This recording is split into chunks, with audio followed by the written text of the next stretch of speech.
G'day guys, welcome to my channel. I'm Melody Blue. Today I'm going to show you how to apply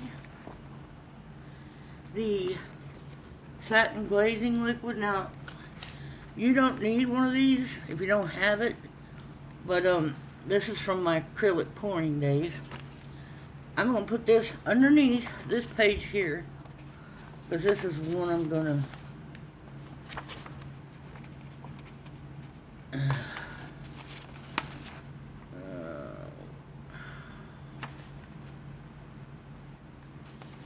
I thought I would.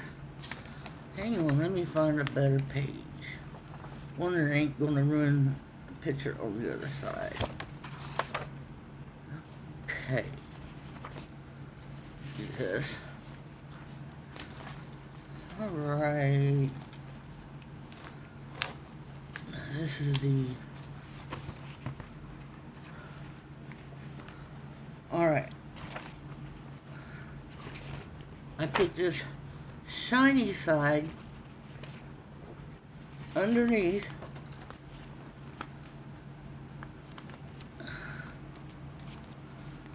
this page here. I'm going to do that. Alright, now we get our brush. Remember what I said about the brushes. Wrong one.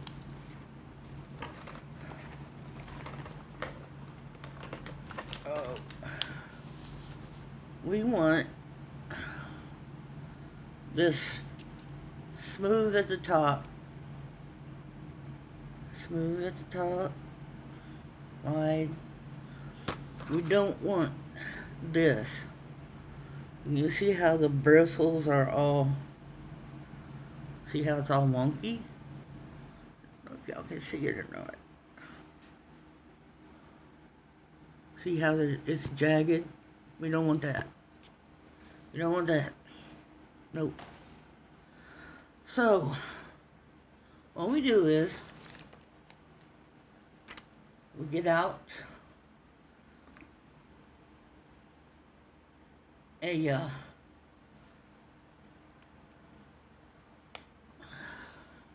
don't need much. That's why I said a bottle of that will last you a while. And I just want to do this area here because that's where the picture is. Okay, I'm just barely doing it. And I'm going to come straight down. Thin layer, thin it out.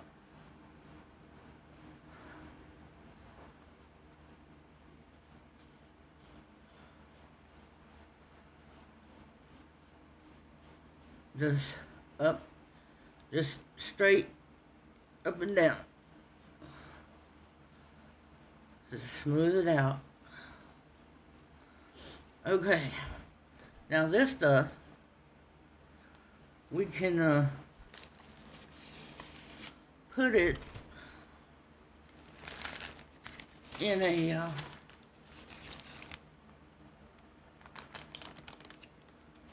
well, where my bag is that I use. I got a little sack around here somewhere. Oh my goodness.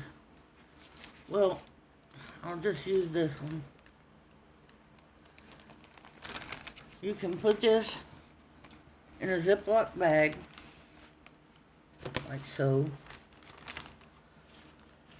Zip it up, because you come back later, after this is dried for about an hour or two. But anyway, you want this. I use this silicone mat because it won't stick. But I wasn't going to get close to the edge anyway, but just checking for bleed through. I didn't want it to bleed through to the other picture. Oh. But you don't have to have a silicone mat. You use whatever you got. Saran wrap, anything like that will work. Just something that, you know, something don't want to stick to. And like I said, we wait on this to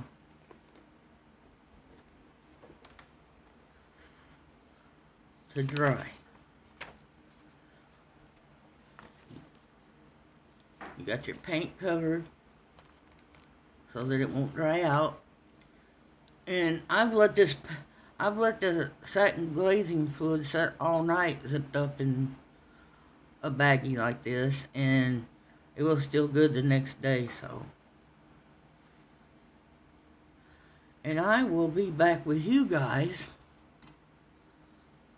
as soon as this dries. Well, it's going to seem like a couple seconds to you. It's going to be an hour or two to me. Alright, be back in a bit. Okay, I'm back. It's been about an hour and a half. It's not sticky, so it is dry. Now I'm going to get the glazing liquid back out. And get your brush. Barely touch it. See how I'm doing? Just touching it. Just touch it. Now we went this way the first time. This time we're going to go this way.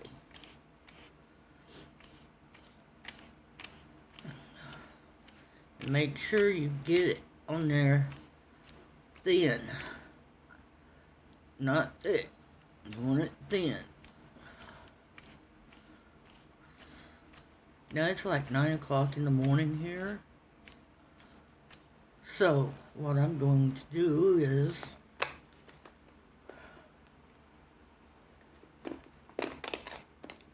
put it on pause and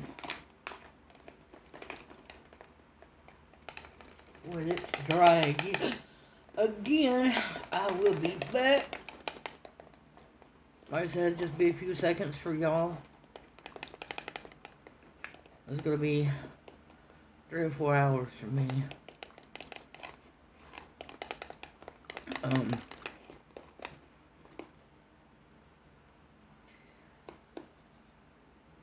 So that's how you prep your paper. It's how you prep your picture. Because the next step is we color. But I gotta wait for this to get dry this time. But I live in a climate where things evaporate pretty quickly. I mean, it's been 100 degrees for the last 2 days.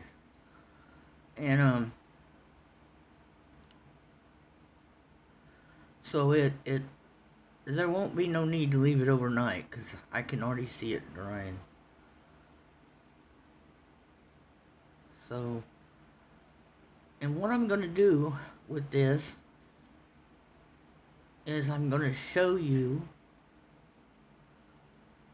what it looks like on the treated, and then come over here and show you what it's like on not treated. Or I could do it around there, just, you know, to give y'all some idea of what's going on. And, so, yep, as soon as this dries, and I don't think it's going to take very long,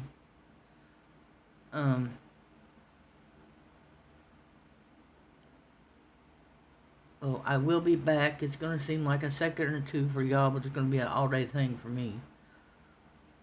And, so as soon as this dries, it's already getting dry. It's not even sticky. But I'm going to let it dry a little further. And then I will come back and I will show you what it does on the treated side versus how it does untreated. So, yeah, it's already drying up. But I'm going to let it dry really, really, really good. And then I will be back. See you in a bit. Okay, so I'm back. It's been about 6 hours. What I forgot to tell y'all before I did this is to make sure that you test the satin glazing in your before you do it to your book. You should always test it, and I say go to a page like this and just test it on that and see if the ink moves. Now I haven't had any problem with that except for one. And you know those pictures with have the black in the back? Yeah, don't do it. So now what I want to show you is, and I can do this. This is a red heart.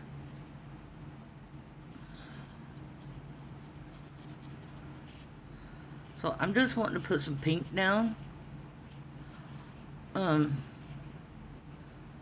Because I want an undertone of this bright pink in my colored pencil. Okay, so y'all know that when you take a water-based marker and you rub it on the surface too much, what happens?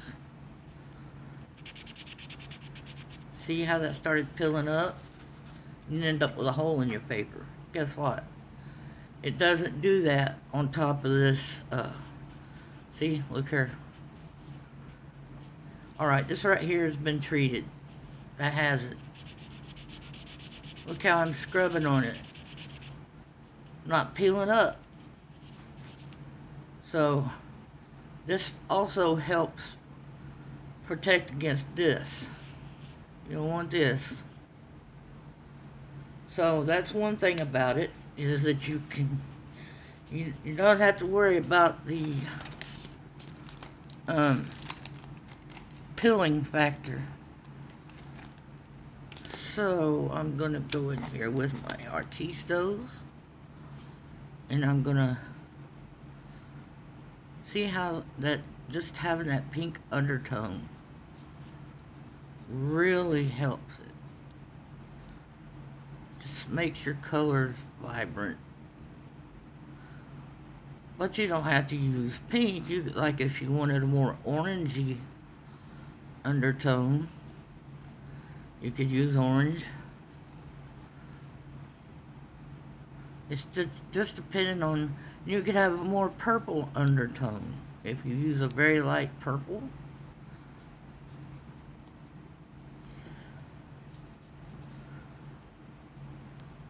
Now, I'm going to show you here. And I'm really scrubbing on this, right? I'm mashing hard. Watch this. I can still get color down. Look at that. It's still taking color even though I have burnished the heck out of this. So, that's another benefit, you know. You don't have to burnish your paper.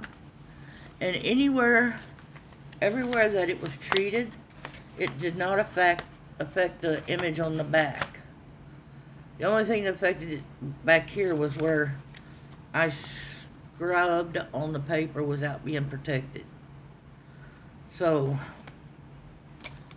that, and you can like come in with a different color and come in.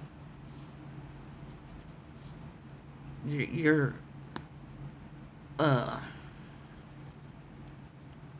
blending still works the same as if it wasn't treated. So we can burnish the heck out of it, which we don't have to. You know, we could just do this. I'm not mashing hard, but it's picking up more of the color because there's tooth there. And I could go on forever just lightly coloring like this, because the glazing liquid has created tooth. And see, it's still picking up pencil. And I could go on and on. So that is my little tutorial on, and it's been 6 hours since I did this. And if you have a little bit of glazing fluid left, stick it back in your Ziploc bag, zip it up, or put it back in the bottle. You can do whatever you want to do. Now, I'm gonna keep going on this, and see, it just, I know this is a small bit here, but I just want to show you guys what it does. And like I said, protecting your paper from peeling up like that, because if I'd have kept on, there'd been a hole in this page. And like I said, the satin glazing liquid does not affect the back side of your picture. But like I said, if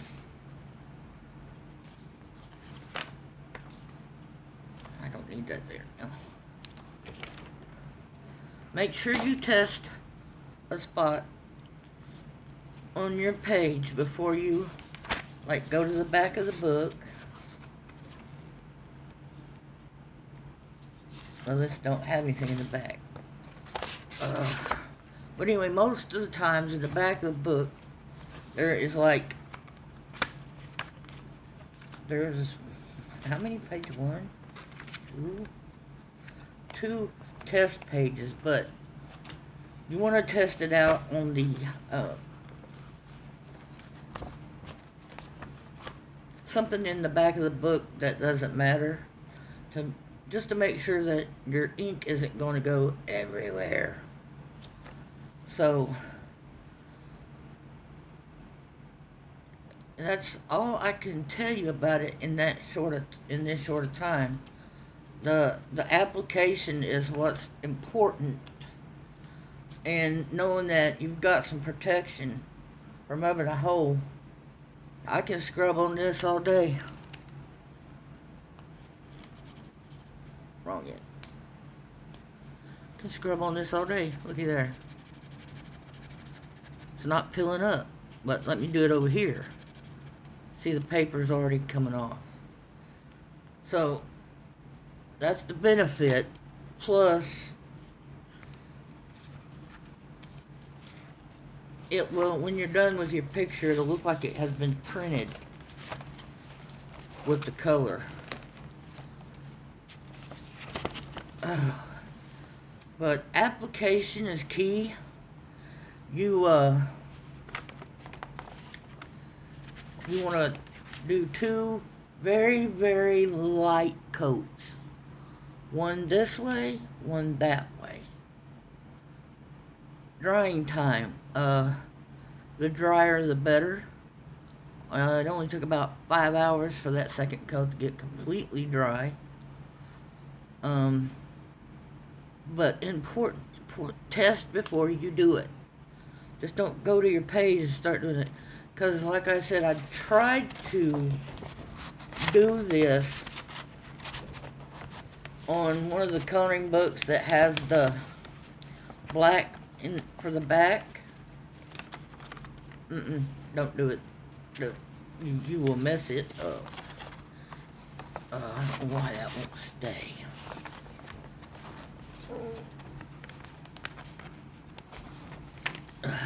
Probably because I didn't break the back. Okay, so that is everything you need to know. You don't have to scrub hard, but if you do, you've got a little protection there. And If you go in light with your pencil, you can get layers and layers and layers if that's what you want.